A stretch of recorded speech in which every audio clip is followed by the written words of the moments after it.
ഞങ്ങൾക്ക് രണ്ടുപേർക്കും പനിയായതിനു ശേഷം പാലെന്ന് പറയുന്ന സാധനം ഉപയോഗിക്കുന്നത് വളരെ ചുരുക്കമാണ്. അതുകൊണ്ട് പാല് വാങ്ങിക്കുക, ഒറയൊഴിക്കുക, പാല് വാങ്ങിക്കുക, ഒറയൊഴിക്കുക ഈ ചടങ്ങാണ് നടന്നുകൊണ്ടിരിക്കുന്നത്. എൻ്റെ പാലുകാരൻ്റെ അടുത്ത് ഞാൻ പറഞ്ഞു, എനിക്ക് അരക്കുപ്പി മതിയെന്ന്. പക്ഷേ എവിടെ കേൾക്കാൻ, അടുത്ത മാസം തൊട്ട് തരാമെന്നൊരു പ്ലാനിങ്ങാണ് പുള്ളിയെടുത്ത്.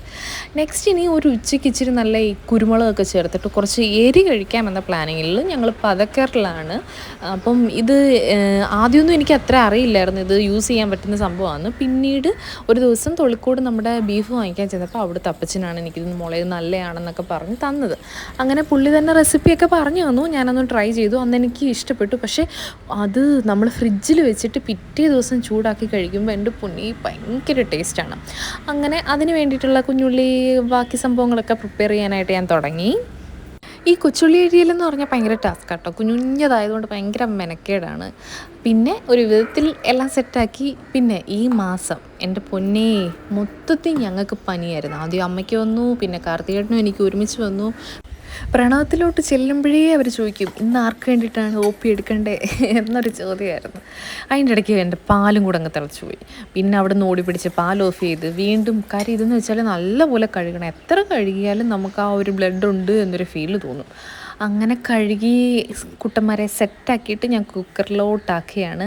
കരിയാപ്പില പിന്നെ ഇഷ്ടം പോലെ ഉള്ളതുകൊണ്ട് അഹങ്കാരത്തിന് അങ്ങ് വാരി അങ്ങ് വിതറി അങ്ങ്. പിന്നല്ല, അതിനുശേഷം ഇഞ്ചി വെളുത്തുള്ളി പേസ്റ്റ്, മഞ്ഞൾപ്പൊടി, പിന്നീട് കുരുമുളക് പൊടി, അത് കഴിഞ്ഞ് പിന്നെ കുറച്ച് മസാല, ഇത്രയും കൂടി ഇട്ടിട്ട് ഉപ്പൂടിയിട്ട് നന്നായിട്ട് ഇളക്കണം.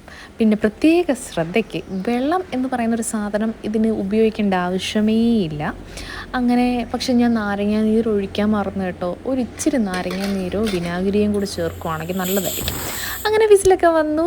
അവിടെ ഇരുന്ന് അവരാവുന്ന സമയം കൊണ്ട് രസം തയ്യാറാക്കാമെന്ന് വിചാരിച്ചു. ഞാൻ പറഞ്ഞില്ലേ നല്ല എരിക്ക് നല്ല കുരുമുളകിൻ്റെ എരി കൂട്ടി ഇന്നങ്ങ് ചോറ് കഴിക്കാമെന്ന് വിചാരിച്ചു. പനിയൊക്കെ അങ്ങ് ഓടട്ടെന്ന്.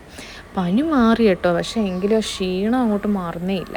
അങ്ങനെ രസം വയ്ക്കാനുള്ള തയ്യാറെടുപ്പുകളായി. എണ്ണയൊക്കെ ഒഴിച്ച് കടുകിട്ട് അടുത്ത കുറച്ച് കരിയാപ്പിലും വറ്റൽമുളകും എല്ലാം കൂടെ ചേർത്തിട്ട് ഒന്ന് മൂപ്പിച്ചെടുത്തു. അതിൻ്റെ കൂട്ടത്തിൽ ഒരു കട്ട കായവും കൂടെ ഉണ്ട് കേട്ടോ. പിന്നെ പച്ചമുളകും കുഞ്ഞുള്ളിയും കൂടെ നന്നായിട്ട് വഴറ്റി നന്നായിട്ട് നല്ല ബ്രൗണിഷ് ആയിട്ടൊന്ന് വഴണ്ട് വന്നപ്പോഴത്തേക്കിനും ഇഞ്ചിയും വെളുത്തുള്ളിയും പേസ്റ്റ് ഇട്ടു. അത് നല്ല മൂപ്പിക്കണം. നല്ല മൂപ്പിച്ച് വരുന്ന സമയത്ത് നമ്മുടെ സവാളയും പിന്നെ മല്ലിച്ചപ്പും എല്ലാം കൂടി ഇട്ടിട്ട് നല്ല പോലെ ഉപ്പിട്ട് നല്ല വഴണ്ട് വരണം. ആ വഴണ്ട് വരുന്ന സമയത്താണ് കുറച്ച് മഞ്ഞളും കുറച്ച് ഉലുവാപ്പൊടിയും കുറച്ച് കുരുമുളക് പൊടിയും.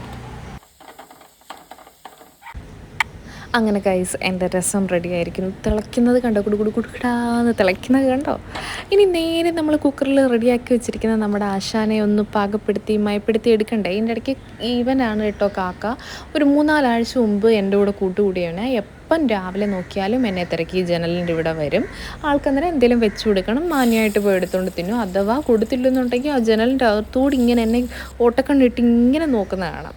അപ്പോൾ ആദ്യം ഞാൻ തേങ്ങാക്കൊത്തും കരിയാപ്പിലയും പിന്നെ ഗരം മസാലയും കൂടെ ഒന്ന് മൂപ്പിച്ചു. അതിന് ശേഷം കുഞ്ഞുള്ളിയും കൂടെ നന്നായിട്ട് മൂപ്പിച്ചു.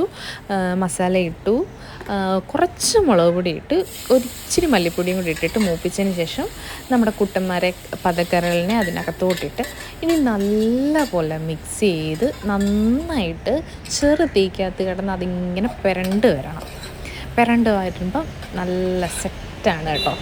നല്ല ഐറ്റമാണ്. പ്രത്യേകിച്ച് ചപ്പാത്തിയുടെ ചൂട് ചപ്പാത്തി ഇതും കൂടെ കഴിക്കാൻ നല്ല ഭംഗിയാണ്. അപ്പം കാർത്തികേയൻ ഇത് മാത്രം പോരാ, കുറച്ച് ചമ്മന്തിയും കൂടെ വേണമെന്ന് പറഞ്ഞ് അങ്ങനെ ചമ്മന്തി അരച്ച് ഒരു കുളിയൊക്കെ പാസ്സാക്കി.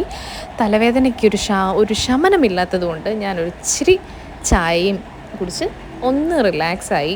12 മണി അടിക്കുമ്പോഴേ എടീ ചോറ് എന്ന് പറയുന്ന എൻ്റെ കെട്ടിയോന് ചോറ് കൊടുത്തു ഗൈസ്.